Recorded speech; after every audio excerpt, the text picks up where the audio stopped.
রায়দিঘিতে প্রতারণার শিকার তৃণমূলেরই যুব নেতা। স্বাস্থ্য দফতরের ভুয়ো ফর্ম দেওয়ার অভিযোগ, সেই অভিযোগ সামনে আসছে।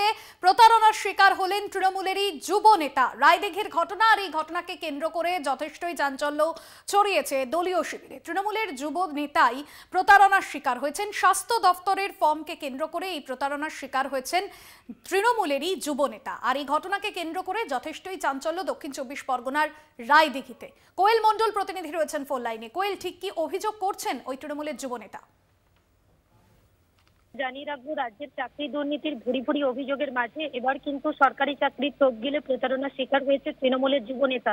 যেমনটা জানা গিয়েছে, দক্ষিণ ২৪ পরগনার রায়দিঘি বিধানসভার পাকুড়তলার বাসিন্দা পৃথ্বীরাজ তাঁতি বর্তমানে যিনি কৌতলা অঞ্চল যুব তৃণমূল কংগ্রেসের সভাপতি, এবং তার যেমনটা অভিযোগ, গত সেপ্টেম্বর মাসে দলেরই কর্মসূচিতে গিয়ে আলাপ হয় পাথর প্রতিমা বিধানসভার লক্ষ্মী জনার্দনপুর পঞ্চায়েতের মহেশপুরের বাসিন্দা প্রীতম কলার সঙ্গে, এবং প্রীতম তৃণমূলের অঞ্চল সম্পাদকের পদে ছিল বলে দাবি অভিযোগকারী যুব তৃণমূল নেতার।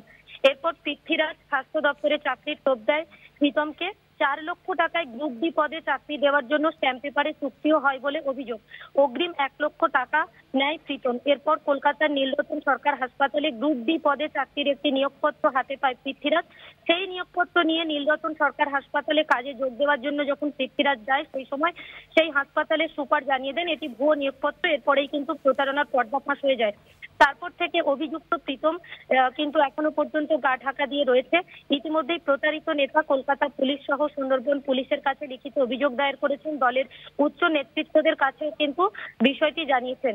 প্রতারিত নেতা পৃথ্বীরাজ সে যেমনটা জানাচ্ছে যে প্রীতমের সঙ্গে পাথর প্রতিমার বিধায়ক সমীর জানা, স্বাস্থ্যমন্ত্রী চন্দ্রিমা ভট্টাচার্য সহ একাধিক দলীয় উচ্চতর নেতৃত্বদের ছবি দেখেছিল এবং সেটা দেখেই সে বিশ্বাস করেছিল এবং টাকা দিয়েছিল।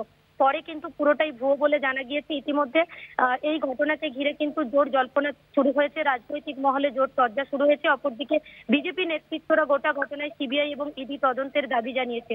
পাশাপাশি তোমাকে জানিয়ে রাখবো, এই যে প্রতারক নেতা, তৃণমূল নেতা যার বিরুদ্ধে এই অভিযোগ, প্রতারণার অভিযোগ, তার মা যেমনটা জানিয়েছেন যে ছেলে দলের কোনো পদে নেই, তবে হ্যাঁ দল করে, দলের একাধিক কর্মসূচিতে যোগদান করে এবং তার ছেলেকে ফাঁসানো হচ্ছে বলেও কিন্তু দাবি।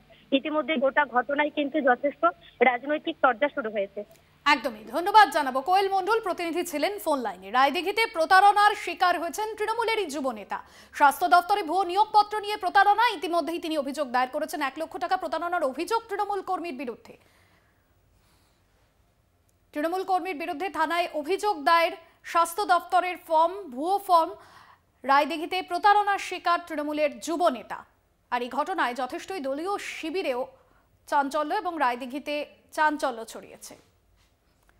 দক্ষিণ ২৪ পরগনার রায়দিঘির ঘটনা, ১ লক্ষ টাকা প্রতারণার অভিযোগ তৃণমূল কর্মীর বিরুদ্ধে। প্রতারিত হয়েছেন তৃণমূলেরই যুব নেতা। স্বাস্থ্য দপ্তরের ভুয়ো ফর্ম হাতে পেয়েছেন তিনি। প্রতারণার শিকার হয়েছেন তৃণমূলের যুব নেতা, এমনটাই অভিযোগ জানিয়েছেন তিনি। প্রায় ১ লক্ষ টাকা প্রতারণার শিকার হয়েছেন তিনি। স্বাস্থ্য দপ্তরে ভুয়ো নিয়োগপত্র নিয়ে প্রতারণা।